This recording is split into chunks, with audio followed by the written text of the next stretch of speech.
நமஸ்காரம். பொதுவாக நம்மளுடைய இந்த லௌகீக வாழ்க்கையில் நிறைய வித துக்கங்களும் சுகங்களும் உண்டு. இந்த லௌகீக வாழ்க்கையில் இருக்கக்கூடிய, அதுவும் முக்கியமாக இந்த சம்சார வாழ்க்கையில் இருக்கக்கூடிய துக்கங்களை பற்றி நான் சொல்லி தான் உங்களுக்கு தெரியணும் அப்படின்ற எந்த ஒரு அவசியமும் கிடையாது. எப்படி இருந்தாலும் நமக்கு துக்கங்கள் சுகங்கள் இது எல்லாமே ஒரு மனுஷனாக பிறக்கும் பட்சத்தில் அனுபவிச்சே ஆகணும். அது நம்மளுடைய கர்மா.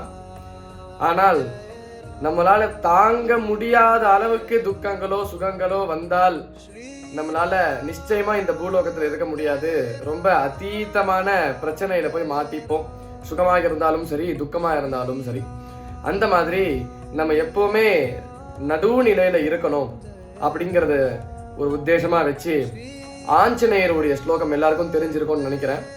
சொல்றேன், எல்லாரும் அவசியம் நோட் பண்ணிக்கோங்க. ஓம் அஞ்சனா கர்ப்ப சம்பூதம் குமாரம் பிரம்மச்சாரிணம் துஷ்ட கிரகான் விநாசாய ஹனுமந்தம் உபாஸ்மஹே. இந்த ஆஞ்சநேயர் ஸ்லோகத்தை நம்ம எவ்வளோக்கு எவ்வளோ ஒரு நாளைக்கு உருவேற்றுவோமோ அவ்வளோவுக்கு அவ்வளோ நமக்கு இருக்கக்கூடிய அந்த மனசு அலை பாயக்கூடிய அந்த மனசு ஸ்திரமா இருக்கும் அப்படின்ற மாதிரியான சாஸ்திரம் சொல்லுது.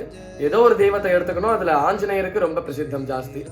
இது மாதிரி மேற்கொண்டு இன்னும் நிறைய பதிவுகளை நீங்க தொடர்ந்து தெரிஞ்சுக்கணும் அப்படின்னா நம்மளுடைய சேனலை அவசியம் ஃபாலோ பண்ணி சப்ஸ்கிரைப் பண்ணுங்க. எல்லாருக்கும் இந்த பதிவை ஷேர் பண்ணுங்க. நமஸ்காரம்.